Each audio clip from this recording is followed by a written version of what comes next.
चलिए क्लास शुरू करते हैं। एक बार पुनः आपकी ऑनलाइन क्लास में आपका स्वागत है।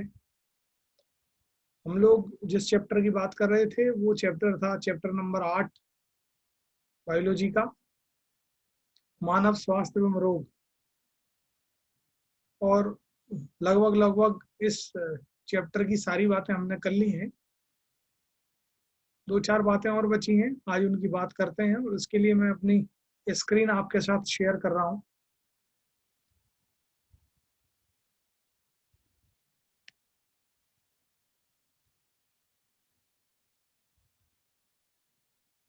ओके,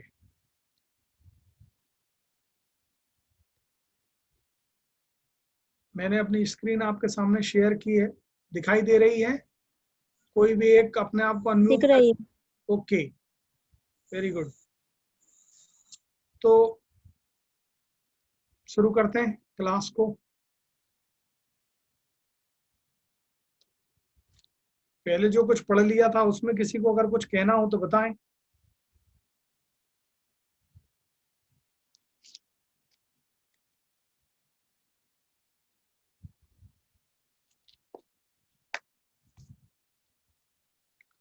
मुझे लगता है किसी को कुछ कहना नहीं है।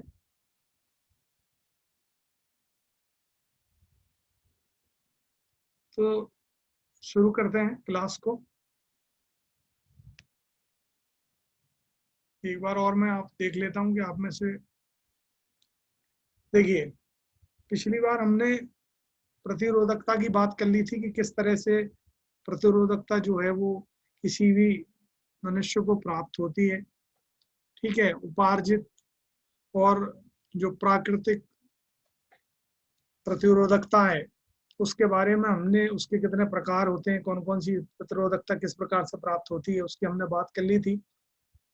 और आखिरी में हमने जो बात की थी वो थी स्व प्रतिरोधकता या ऑटो इम्यूनिटी। ये कभी कभी प्रश्न पूछा जाता है परीक्षा में आप लोगों से, तो इसको हमको थोड़ा सा ध्यान रखना चाहिए। कभी कभार इस पर छोटे प्रश्न भी पूछे जाते हैं और बड़े प्रश्न भी पूछे जाते हैं। तो स्व प्रतिरोधकता या ऑटो इम्यूनिटी क्या होती है कि ऐसी प्रतिरोधकता जो किसी जंतु के शरीर में उसकी ही शारीरिक कोशिकाओं या अंगों के प्रति उत्पन्न हो जाती है। यानी जो उसकी प्रतिरोधकता है, रोगों से बचाने की क्षमता है, वो कायदे से किसके विरुद्ध होनी चाहिए? वो होनी चाहिए जो बाहर से हानिकारक पदार्थ या एंटीजेंस आ रहे हैं, विषाणु, जीवाणु या प्रोटोजोआ या जो भी आ रहे हैं जो किसी शरीर को हानि पहुंचा सकते हैं, उसके विरुद्ध होनी चाहिए। पर कभी कभी क्या होता है कि जो प्रतिरोधकता है वो स्वयं की, जंतु जिसमें वो प्रतिरोधकता है उसके ही शरीर की कोशिकाओं या अंगों के प्रति उत्पन्न हो जाती है। या दूसरे शब्दों में हम कहें तो प्रतिरक्षा तंत्र में क्या होता है कि अपने और पराये के घटकों का जो भेद करने की जो क्षमता होती है वो क्या हो जाती है? समाप्त हो जाती है। यानी वो ये नहीं समझ पाता कि ये मेरे ही शरीर का भाग है कि बाहर से आया हुआ भाग है, हानिकारक है कि नहीं है। ये जो समझने की क्षमता होती है वो क्या हो जाती है? वो क्षमता जो है वो समाप्त हो जाती है। और उसके और इसी को हम क्या कहते हैं? इसी प्रक्रिया को हम स्व प्रतिरोधकता या ऑटो इम्यूनिटी कहते हैं। ठीक है, तो जैसे उदाहरण के रूप में ले हम कि कभी कभी शरीर में अपने ही ऊतकों के प्रति शरीर के द्वारा एंटीबॉडी जो होती हैं वो तरलीय अथवा कोशिका माध्यमिक आक्रमण होने लगता है। यानी वो शरीर की कोशिकाओं पर ही क्या करने लगती हैं? आक्रमण करने लगती हैं। ठीक है, जिससे कि क्या होता है कि स्व प्रतिरक्षा पैदा हो जाती है। और इसके कारण से क्या होता है कि जो कोशिकाएं होती हैं या हमारे जो शरीर के ऊतक होते हैं उनकी हानि होने लगती है, उनका क्षय होने लगता है। या पूर्ण रूपेण क्षय नहीं होता तो इस प्रतिक्रिया के कारण से एंटीबॉडीज की इन प्रति इस प्रतिरोधकता के इस कार्य के कारण से जो कोशिकाएं होती हैं या जो ऊतक होते हैं उनके कार्यों में अंतर आ जाता है। ठीक है, तो ये जो अंतर आता है या जो कोशिकाएं या ऊतक नष्ट हो जाते हैं उनको हम क्या कहते हैं? स्व प्रतिरक्षा रोग कहते हैं। ठीक है, तो ये कहलाते हैं, इस प्रकार की जो स्थिति पैदा होती है उसको हम कहते हैं स्व प्रतिरोधकता, ऑटो इम्यूनिटी। और इस प्रकार का जो रोग उत्पन्न हो जाता है उसको हम कहते हैं स्व प्रतिरक्षा रोग। तो ये जो स्व प्रतिरक्षा रोग होते हैं ये पूरी कुल जनसंख्या का 5 से 10% जो परसेंटेज है हमारी जनसंख्या का, उनको ही प्रभावित करते हैं। ऐसा नहीं है कि सब में इस प्रकार की स्थिति पैदा होती है, केवल 5 से 10% पूरी जो जनसंख्या है उसमें इस प्रकार के रोग उत्पन्न होते हैं। ठीक, अब जैसे कि यहाँ पर आपके सामने स्क्रीन पर आपको दिख रहा होगा, यहाँ उदाहरण दे रखे हैं कि यदि शरीर में यकृत कोशिकाओं के विरुद्ध इम्यूनिटी उत्पन्न हो जाती है, यानी प्रतिरोधकता उत्पन्न हो जाती है, तो यकृत की कोशिकाएं नष्ट होने लगती हैं और कौन सा रोग हो जाता है? हेपेटाइटिस रोग हो जाता है। क्या हो जाता है? हेपेटाइटिस रोग हो जाता है। ठीक है, और क्रॉनिक हेपेटाइटिस इसको कहते हैं, जीर्ण यकृत शोथ। इस प्रकार की जब स्थिति होती है तो उसे हम कहते हैं। ठीक है, हाशीमोटो रोग। हाशीमोटो रोग जो है थायराइड की, इसको हम थायराइड की आत्महत्या भी कहते हैं। ठीक है, पेशी जो होती हैं, पेशी, यदि शरीर में पेशी कोशिकाओं के विरुद्ध इम्यूनिटी उत्पन्न हो जाती है तो क्या होता है? शरीर की मांसपेशियां कमजोर हो जाती हैं और ये जो रोग होता है इसको हम कहते हैं माइस्थेनिया ग्रेविस रोग। माइस्थेनिया ग्रेविस रोग। ठीक है, जो यकृत के विरुद्ध हुई थी उसे अपन कहते हैं जीर्ण यकृत शोथ या क्रॉनिक हेपेटाइटिस। ठीक, जो थायराइड में उत्पन्न होती है उसे अपन कहते हैं हाशीमोटो रोग। ठीक, और जैसे मैंने आपको बताया कि कभी कभी क्या होता है कि जो आरबीसी होती है हमारी, रेड ब्लड कार्पल्स, जिनका काम होता है कि वो श्वसन में मदद करती हैं, उनमें पाए जाने वाले जो हीमोग्लोबिन होता है वो ऑक्सीजन को लाने ले जाने का काम करता है, कुछ मात्रा में कार्बन डाइऑक्साइड के ट्रांसपोर्टेशन में भी ये काम आती हैं। तो कभी कभी क्या होता है, जो इम्यूनिटी होती है वो किसके विरुद्ध हो जाती है? लाल रक्त कणिकाओं के विरुद्ध हो जाती है, आरबीसी। और उससे क्या होता है कि आरबीसी नष्ट होने लग जाती है और इसके कारण से क्या हो जाता है कि एनीमिया या रक्ताल्पता जिसे हम कहते हैं रोग हो जाता है, जीर्ण क्रॉनिक एनीमिया। इस रोग को अपन एनीमिया नहीं कहते, एनीमिया मतलब खून की कमी होना। ये जो रोग उत्पन्न होता है जो कि प्रतिरोधकता के कारण उत्पन्न होता है, इसको अपन कहते हैं क्रॉनिक एनीमिया रोग। तो ये कुछ उदाहरण हैं जिनको हम बता सकते हैं कि स्व प्रतिरोधकता क्या होती है और इनके उदाहरण ये हैं। ठीक है, अब क्या होता है कि हम जानते हैं कि हमारे यहाँ पर या पूरे विश्व में या जो वर्ल्ड हेल्थ ऑर्गेनाइजेशन है, विश्व स्वास्थ्य संगठन, वो भी टीकाकरण पर जोर देता है। तो ये टीकाकरण क्या होता है इसको हम समझते हैं। आपके स्क्रीन पर आपको दिखाई भी दे रहा होगा टीकाकरण क्या होता है, सामने देखिए आप। ठीक, देखिए ये टीकाकरण है। ये टीकाकरण क्या होता है? टीकाकरण वह प्रक्रिया है जिसमें किसी रोग से रक्षा हेतु संबंधित रोग के कमजोर, निष्क्रिय या मृत जर्म्स को प्राणी के शरीर में पहुंचाकर शरीर में उस रोग के प्रति कृत्रिम सक्रिय उपार्जित प्रतिरक्षा, ये जो शब्द है कृत्रिम सक्रिय उपार्जित प्रतिरक्षा हम पढ़ चुके हैं।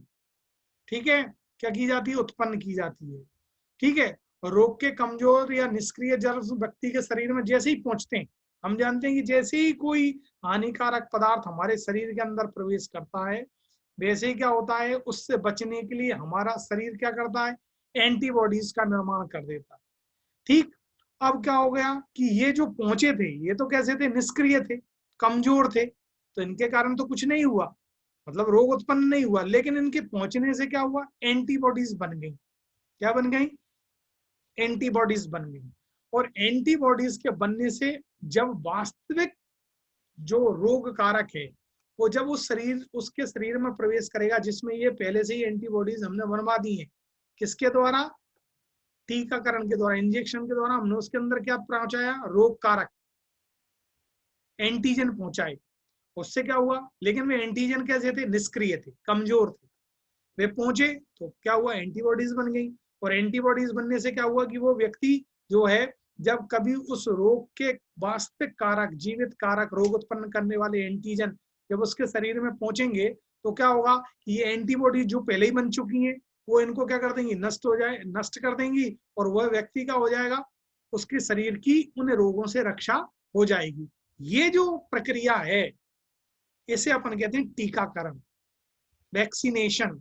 कभी कभार शॉर्ट टर्म में पूछ लिया जाता है कि वैक्सीनेशन या टीकाकरण क्या होता है, तो आप बता सकते हैं कि भाई एक व्यक्ति जिसे कोई रोग नहीं है, जैसे बच्चे ने जन्म लिया, वो जन्म के समय उसमें कोई रोग नहीं है, लेकिन उसके बावजूद हम उसे पोलियो का टीका लगाते हैं, डीपीटी का टीका लगाते हैं, ठीक है। तो ये सारे टीकाकरण हम जानते हैं, हमारे जो स्वास्थ्य विभाग है उसके द्वारा, शासन के द्वारा, स्वास्थ्य विभाग के द्वारा मिशन इंद्रधनुष चलाया जाता है, और इसमें क्या होता है, बच्चे को सारे टीके लगाए जाते हैं। और टीके लगाना मतलब कि निष्क्रिय जो जर्म्स हैं, कमजोर जर्म्स हैं, उनको उसके शरीर में पहुंचाना, ताकि उसके अंदर क्या हो जाए, एंटीबॉडीज का निर्माण हो जाए और वो जीवन में इन रोगों से बचा रहे। ठीक, अब हम समझें कि जैसे यहाँ पर आपके सामने जो मेरी सामने पीपीटी है उसमें लिखा हुआ है, जैसे कि डिप्टीरिया का टीका लगाया जाता है, टेटनस का लगाया जाता है, पोलियो का लगाया जाता है, स्मॉल पॉक्स, शीतला माता जिसे अपन कहते हैं, या कुकर खांसी, ठीक है। तो ये आदि रोगों से बचाव के लिए क्या किया जाता है, टीकाकरण किया जाता है। अब क्या होता है कि अब ये टीके जो होते हैं इनको, जैसे मान लीजिए कि पोलियो की दवा है, यह कहा जाता है कि पोलियो की दवा जो है वो 1 साल से 0 से लेकर 5 वर्ष तक के बच्चों को जब जब पोलियो की दवा पिलाई जाए तो उन्हें पिलाई जाए। भाई प्रश्न ये उठता है कि एक बार पिला दी हमने तो उसके अंदर एंटीबॉडीज बन गई, ठीक है ना। अब एंटीबॉडीज बन गई तो फिर दोबारा से पिलाने की क्या जरूरत है, या डीपीटी के जो टीके लगाए जाते हैं वो 3 बार लगते हैं, ऐसा क्यों? ऐसा इसलिए लगाया जाता है कि कभी मान लीजिए कि जो आपने वैक्सीनेशन किया उसके अंदर जो निष्क्रिय मृत जर्म्स भेजे, वे उनको आइडेंटिफाई नहीं किया शरीर ने, और शरीर ने आइडेंटिफाई नहीं किया तो उसके अंदर एंटीबॉडीज नहीं बनी। तो क्या होता है कि उसके अंदर निश्चित रूप से एंटीबॉडीज बन जाएं, इसके लिए क्या किया जाता है कि उसको एक ही डोज नहीं दिया जाता, बल्कि एक के अलावा अतिरिक्त डोज भी दिए जाते हैं। तो जैसे डीपीटी का पहला टीका दे दिया हमने, उसके बावजूद हम उसे 2 टीके और देते हैं, और ये दोनों जो टीके जो पहले के अतिरिक्त हमने उसे दिए हैं, ये दोनों को अतिरिक्त जो डोज हैं उसको हम क्या कहते हैं, एक नाम से जानते हैं, इसे अपन कहते हैं बूस्टर डोज। क्या कहते हैं, बूस्टर डोज। यानी जो पहला टीका दिया हमने उसे, उसके अतिरिक्त भी हम उसे 2 टीके और दे रहे हैं, तो ये दोनों टीके क्या कहलाएंगे, ये दोनों टीके कहलाएंगे बूस्टर डोज। क्या कहलाएंगे, बूस्टर डोज कहलाएंगे, ठीक है। अब हम बात करते हैं कि एलर्जी।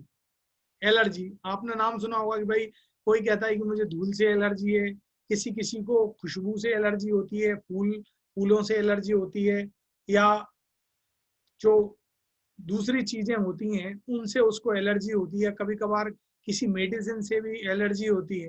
तो ये एलर्जी क्या होती है कि यदि शरीर में किसी पदार्थ या एंटीजन के प्रति उच्च प्रतिरोधकता उपस्थित हो, तो जब वह पदार्थ एंटीजन शरीर में प्रवेश करता है तो शरीर में इन्फ्लेमेशन की क्रिया उत्पन्न हो जाती है।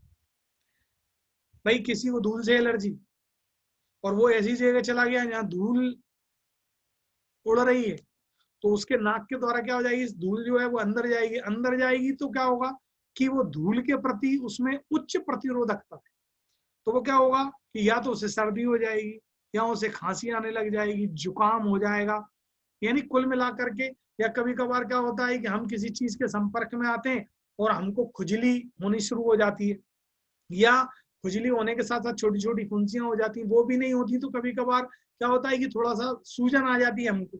तो ये किसके कारण से होता है, ये एलर्जी के कारण से। एलर्जी मतलब कि आप किसी पदार्थ के प्रति, किसी भी एंटीजन के प्रति उच्च प्रतिरोधकता रखते हैं, और जैसे ही वो चीज संपर्क में आती है तो आपका शरीर क्या करता है, उसके प्रति इम्यून मतलब अपनी जो संवेदना है वो प्रदर्शित करता है, और इसको अपन क्या कहते हैं, एलर्जी कहते हैं, ठीक है। ठीक है, इन्फ्लेमेशन की क्रिया में क्या होता है, जो मास्ट कोशिकाएं, बेसोफिल्स हिस्टामिन, सेरोटिन, ब्राडिकाइनिन आदि स्त्रावित होते हैं। ये चीजें क्या होती हैं, शरीर में स्त्रावित होती हैं, और इन सब के स्त्रावित, ये सब स्त्रावित होती हैं। और क्या होता है कि फलता रक्त वाहिकाओं की गुहा की चौड़ाई और पारगम्यता बढ़ जाती है। ये सारी चीजें क्या करते हैं कि हमारी जो ब्लड वेसल्स हैं उनकी क्या कर देते हैं, चौड़ाई बढ़ा देते हैं, और उनकी पारगम्यता यानी पदार्थों के आवागमन को क्या बढ़ा देते हैं, बढ़ा देते हैं। पदार्थ की जो वेसल्स हैं उनकी पारगम्यता बढ़ जाती है, और उसके बढ़ने से क्या होता है कि ऊतकों में रक्त की मात्रा, अब क्या पारगम्यता बढ़ गई, पारगम्यता मतलब कि जो रक्त है वो क्या होगा कि उसकी मात्रा जो है वो ज्यादा ऊतकों में पहुंचेगी, और पहुंचेगी तो क्या होगा कि वे भाग क्या हो जाएंगे, फूल जाएंगे, और उसे फूले हुए भाग को अपन क्या कहते हैं कि भाई हमारे शरीर में सूजन आ गई, इन्फ्लेमेशन की क्रिया हो गई। ठीक है, तो ये जो जलन हुई, फुंसियां हो गई, भाग सूज गया, ये जो प्रतिक्रिया हुई हमारे शरीर की उस पर्टिकुलर पदार्थ के प्रति उच्च प्रतिरोधकता हुई, तो ये जो सारी प्रक्रियाएं हुई, इन सारी प्रक्रियाओं को सामूहिक रूप से हम क्या कहते हैं, एलर्जी। क्या कहते हैं, एलर्जी। ठीक, क्या कहते हैं हम इन सब चीजों को, एलर्जी कहते हैं। अब आगे चलते हैं। कभी कभार क्या होता है कि किसी किसी को पाउडर से एलर्जी होती है, या किसी किसी को जो हम सुंदरता बढ़ाने वाली जो क्रीमें आती हैं या तेल आते हैं, इनसे भी कभी कभी क्या होता है कि विशेष प्रकार के कपड़े कोई व्यक्ति पहन लेता है, जैसे कभी कभार किसी व्यक्ति को खुरदुरे कपड़े पहनने के कारण से भी, या फूलों के जो परागकण उड़ते हैं उनके कारण से भी क्या होता है कि शरीर में इस प्रकार की प्रक्रियाएं उत्पन्न होती हैं, और ये सब क्या होते हैं, एलर्जी का कारण बनते हैं। ठीक है, तो अब ये जो एलर्जी बनती है, ये सारा जो पूरा सारी प्रतिक्रियाएं होती हैं, ये सारी प्रतिक्रियाएं शरीर में एलर्जी क्रियाओं के विरुद्ध एपिनेफ्रिन हार्मोन्स उत्पादित होता है। कौन सा, एपिनेफ्रिन। और उस हार्मोन्स के कारण से ये जितनी भी चीजें होती हैं हमारे शरीर में वो हमको दिखाई देती हैं। अब अगला जो यहाँ पर बात जिसके अपन करने वाले हैं वो है इंटरफेरॉन। इंटरफेरॉन क्या होता है, इसको हम समझें कि जब किसी मनुष्य के शरीर में वायरस या वायरस के समान अन्य रोगजनक पहुंचते हैं, तो शरीर की कोशिकाएं प्रोटीनीय पदार्थ बनाती हैं जो कि इन रोगजनकों को, विशेषकर वायरसों को की सक्रियता को समाप्त कर देते हैं और शरीर की रक्षा करते हैं। और ये प्रोटीनीय पदार्थ क्या कहलाते हैं, इंटरफेरॉन कहलाते हैं। क्या कहलाते हैं, इंटरफेरॉन कहलाते हैं। ठीक है, ये इंटरफेरॉन को हम समझेंगे कि जो इंटरफेरॉन है इसकी खोज आइजैक और लिंडेमैन, दो वैज्ञानिक थे जिन्होंने 1957 में की थी। आइजैक और लिंडेमैन दो वैज्ञानिक थे जिन्होंने इनकी खोज की थी। ठीक है, और इनको इंटरफेरॉन नाम दिया था। तो इंटरफेरॉन जो होते हैं वो इन्फ्लुएंजा तथा हेपेटाइटिस के प्रति प्रतिरोधकता उत्पन्न करते हैं, तथा कैंसर की रोकथाम में भी संभवतः महत्वपूर्ण भूमिका निभा सकते हैं। तो ये इंटरफेरॉन है। ठीक है, अब ये जो इंटरफेरॉन होते हैं इनकी ये विशेषता होती है कि ये जाति विशिष्टता दर्शाते हैं। क्या दर्शाते हैं, जाति विशिष्टता दर्शाते हैं। ठीक है, और क्या करते हैं, प्रतिरक्षा तंत्र का निर्माण करते हैं। जाति विशिष्टता से तात्पर्य ये है कि ये इंटरफेरॉन जिसमें बनते हैं, जैसे मनुष्य की जाति उसमें जो इंटरफेरॉन बनेंगे वे मनुष्य या उससे बहुत रिलेटेड जाति जो है चिंपांजी उसमें ही काम करेंगे। अन्य किसी जो दूसरा जीव है उसमें वे काम नहीं करते।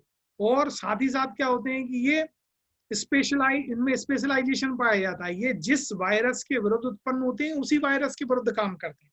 ऐसा नहीं कि कोई भी इंटरफेरॉन है वो सारे वायरसों पर काम करेगा। तो इनमें क्या होता है कि जाति विशिष्टता पाई जाती है। ठीक है, तो ये बात है कि भाई जैसे मनुष्य में कोई इंटरफेरॉन बना है तो वो मनुष्य में या उससे बहुत रिलेटेड जो जाति जिसे अपन चिंपांजी कहते हैं, हमारे सबसे निकटस्थ जो आनुवंशिक रिलेशन में आते हैं वो चिंपांजी आते हैं, उनमें काम करते हैं। वे चूहों में, मुर्गियों में या अन्य जीवों में काम नहीं कर देंगे। ठीक है, तो ये इंटरफेरॉन की प्रक्रिया होती है। और अब हम बात करते हैं इम्यूनोडिफिशियंसी, प्रतिरक्षाहीनता। ये प्रतिरक्षाहीनता क्या होती है? अब तक हमने बात की कि किसी भी जो जीव होता है उसके शरीर में क्या पाई जाती है? रोगों से लड़ने की क्षमता पाई जाती है, पैदा हो जाती है। जैसे ही कोई रोग कारक प्रवेश करता है वैसे ही उसके शरीर में रोग को नष्ट करने वाली जो पदार्थ हैं वो बनने लगते हैं।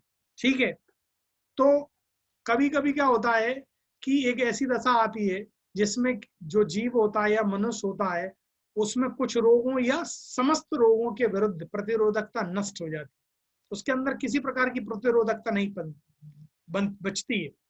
तो जब किसी भी कोई स्पेशल रोग के प्रति या सारे रोगों के प्रति कोई प्रतिरोधकता नहीं बचती है, तो इस स्थिति को हम क्या कहते हैं? इम्यूनोडिफिशियंसी या प्रतिरक्षाहीनता कहते हैं।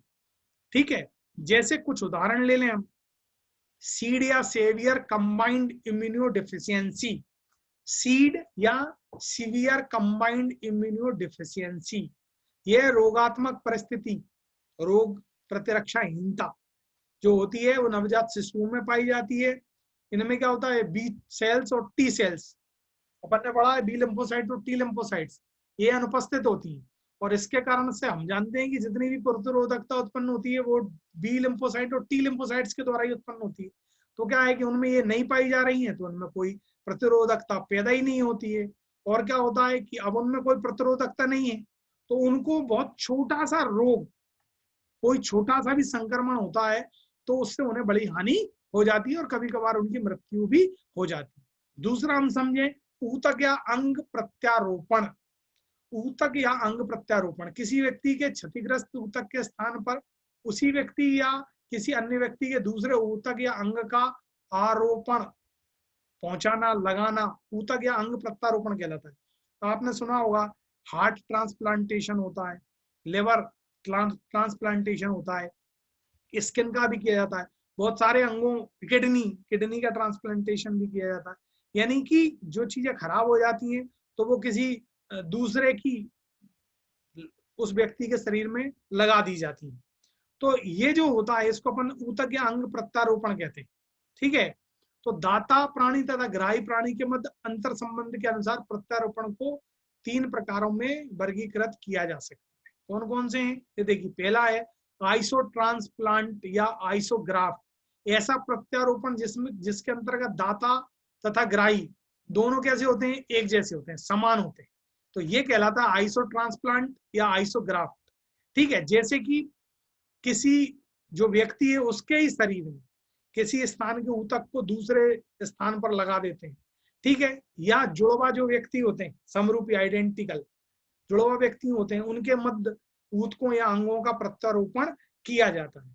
ठीक है, और इस प्रकार की जो प्रक्रिया होती है आइसो ट्रांसप्लांट या आइसोग्राफ्ट, इसमें क्या होता है कि जो अस्वीकृति होती है, रिजेक्शन, या जिसे अपन कहते हैं कि अंग ट्रांसप्लांटेशन का फेलियर होना, इसकी संभावना बहुत कम होती है। क्यों? क्योंकि शरीर जो है वो कैसे हैं? एक जैसे हैं। तो शरीर जो है जिसके अंदर आपने उनको लगाया है, पहुंचाया है, वो उसका विरोध नहीं करते और वो सक्सेस होता है। ठीक है, और दूसरा प्रकार हम पढ़ें तो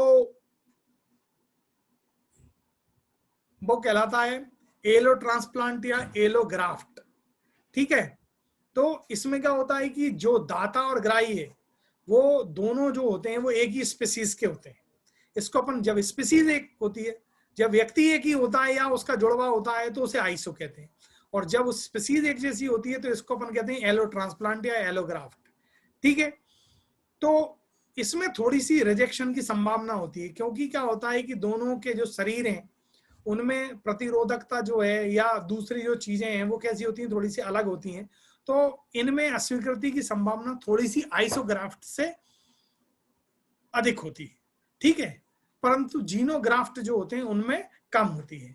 जैसे कि कॉर्निया प्रत्यारोपण, कॉर्निया आप जानते हैं ना, हमारी जो आंख होती है उसका एक भाग है कॉर्निया।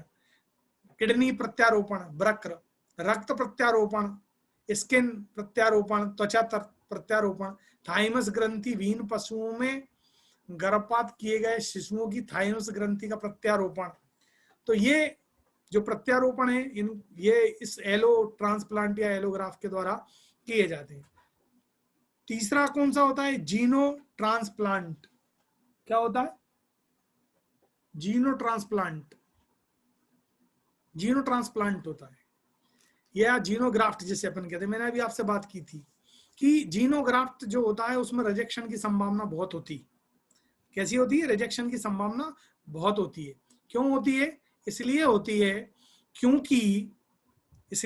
है क्योंकि जो प्रत्यारोपण होता है उसमें लेने वाला और देने वाला, अंगों को या ऊतकों को लेने देने वाले जो व्यक्ति होते हैं या जो जीव होते हैं वे कैसे होते हैं? स्पीसीज उनकी कैसी होती है? भिन्न भिन्न होती है। कैसी होती है? भिन्न भिन्न होती है। और इस प्रकार का जो ट्रांसप्लांटेशन होता है उसे अपन कहते हैं जीनोग्राफ्ट। ठीक है, उदाहरण के रूप में हम ले ले, प्रयोगशाला में दो विभिन्न स्पीसीज के जंतुओं के बीच प्रत्यारोपण या फिजियोलॉजिकल रूप से अत्यधिक जलने की दशा में ड्रेसिंग हेतु प्रत्यारोपण, ये इस प्रकार का किया जाता है। और इसमें क्या होता है? रिजेक्शन की संभावना बहुत अधिक होती है। ठीक है, तो ये 3 प्रकार के प्रत्यारोपण होते हैं। अब होता है एक प्रतिरक्षा दमन या इम्यूनो सप्रेशन। इम्यूनो सप्रेशन, प्रतिरक्षा दमन या इम्यूनो सप्रेशन। ये क्या होता है कि अभी हमने बात की कि ट्रांसप्लांट तो होता है, अंग एक दूसरे को लगाए जाते हैं। तो कभी कभी जिसको लगाए गए हैं उसका शरीर जो है वो क्या करता है? उसको रिजेक्ट कर देता है। ठीक, तो क्या होता है कि जैसे ही उसने रिजेक्ट किया तो वो ये समझेगा कि ये मेरे लिए हानिकारक है। तो वो क्या करेगा? उससे बचाव करने के लिए अपने प्रतिरक्षात्मक जो क्रियाएं हैं उनको प्रारंभ कर देगा। ठीक है, और प्रत्यारोपित अंग के विरुद्ध ग्राही शरीर के प्रतिरक्षा तंत्र का दमन करना प्रतिरक्षा दमन कहलाता है। अगर मान लीजिए उसका प्रतिरक्षा तंत्र उसका विरोध करने लग जाएगा तो क्या होगा कि वो उस अंग को नष्ट करेगा। और हमको क्या करना है? हमने उसके अंदर अंग लगाया है, हमको उसे सक्सेस करना है। तो हम क्या करते हैं? जो साइंस है या जो मेडिकल साइंस है या जो डॉक्टर्स हैं वो क्या करते हैं कि जो प्रतिरक्षा तंत्र उस अंग का विरोध कर सकता है उसको क्या करते हैं? वो उसको दबा देते हैं। क्या कर देते हैं? दबा देते हैं ताकि वो प्रभावी ना हो पाए और उस अंग को कोई नुकसान ना पहुंचा पाए। तो उस प्रतिरक्षा तंत्र का जो हमने उसको दबाया है या निष्क्रिय किया है, ये जो कहलाता है, ये टर्म कहलाती है प्रतिरक्षा दमन या इम्यूनो सप्रेशन। क्या कहलाती है? इम्यूनो सप्रेशन कहलाती है। ठीक है, और उससे क्या होता है कि हमने उसके उस अंग का जो विरोध कर सकती थी उस प्रतिरक्षा तंत्र को क्या कर दिया? निष्क्रिय कर दिया। तो निष्क्रिय कर दिया तो जो शरीर उसको अस्वीकृत कर रहा था वो क्या करता है कि वो काम बंद हो जाता है और उसका प्रत्यारोपण क्या हो जाता है? सफल हो जाता है। ठीक है, यानी हमने जो अंग पहुंचाए हैं वो उसके शरीर में काम करना शुरू कर देते हैं। तो इस प्रकार से क्या किया जाता है? प्रतिरक्षा तंत्र को, उस पर्टिकुलर प्रतिरक्षा तंत्र को क्या कर दिया जाता है? निष्क्रिय कर दिया जाता है। और ये जिन दवाइयों के द्वारा, औषधियों के द्वारा कार्य किया जाता है, यानी प्रतिरक्षा तंत्र को उसका दमन किया जाता है, दबाया जाता है या रोक दिया जाता है, इसको उन दवाइयों को हम क्या कहते हैं? प्रतिरक्षा दमनकारी औषधियां कहते हैं। क्या कहते हैं? प्रतिरक्षा दमनकारी औषधियां कहते हैं। ठीक है, अब 2 चीजों की थोड़ी सी बात और हम कर लें कि एक तो देखिए आपके सामने लिखा हुआ है स्क्रीन पर एंटीसीरा। कभी कभार ये प्रश्न पूछ लिया जाता है कि एंटीसीरा क्या है। कभी कभी एंटीसीरा पूछ लिया जाता है। एंटीसीरा क्या है? अगर आपको याद हो तो मैंने आपसे बात की थी कि कभी कभी क्या होता है कि जो प्रतिरक्षा है या जिसे अपने एंटीबॉडीज कहते हैं वो किसी मनुष्य के शरीर में नहीं बन रही या मनुष्य की पूरी जाति में ही नहीं बन रही, तो क्या किया जाता है कि उस एंटीबॉडीज को, प्रतिरक्षा तंत्र को किसी दूसरे के शरीर में उत्पन्न किया जाता है। क्या किया जाता है? शरीर में उत्पन्न किया जाता है। कौन बोल रहा है बीच में?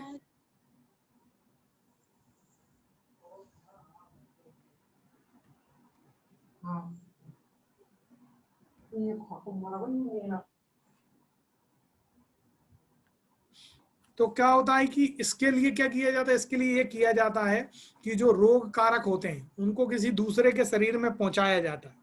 जैसे मान लीजिए कि घोड़े के शरीर में हमने एंटीजेंस को पहुंचाया, ठीक है, और हम उसके शरीर में पहुंचाते हैं तो उसके शरीर में क्या होता है? उन रोगों को उत्पन्न करने, उन रोगों का विरोध करने, वो रोग उत्पन्न ना हो उसके लिए उनके शरीर में क्या बनती है? एंटीबॉडीज बनती हैं। और हम पहुंचाते हैं, उसके शरीर में एंटीबॉडीज बनती हैं। वो एंटीबॉडीज क्या बनती हैं? उसके रक्त में। क्या बनती हैं? उसके रक्त में। और उसके रक्त को हम क्या करते हैं कि थक्के में बदल देते हैं, क्लॉटिंग कर लेते हैं, और उस रक्त के सीरम को एकत्रित कर लेते हैं, और इस सीरम को क्या करते हैं? हम किसी दूसरे के शरीर में पहुंचा देते हैं। तो ये जो सीरम हमने उसके शरीर से निकाला, पैदा किया, उसके शरीर में बनाया, रक्त का थक्का जमाया, और रक्त का थक्का जमाने के पश्चात उसके सीरम को इंजेक्शन के द्वारा ग्रहण ले निकाल के, और जो जिसके शरीर में हमको ये प्रतिरोधकता उत्पन्न करनी है उसके शरीर में पहुंचाते हैं। तो ये जो पूरा पदार्थ बना इसे अपन कहते हैं एंटी सीरा। क्या कहते हैं? एंटी सीरा। ठीक है। तो ये जैसे रेबीज के वायरस हैं, सांपों के विष हैं, या भोजन विषाक्तता है, इनको ठीक करने के लिए इसी प्रकार के एंटी सीरम या एंटी सीरा का उपयोग किया जाता है। ठीक। आखिरी चीज, और चलिए ये समय समाप्त हो गया, एक इम्यूनो मॉड्यूलेशन और होता है, उसको आप कर लेंगे। ठीक है। तो ये यहाँ पर समाप्त होती है अपनी क्लास। अगली क्लास में फिर आप लोगों से मुलाकात होगी। तब तक के लिए धन्यवाद।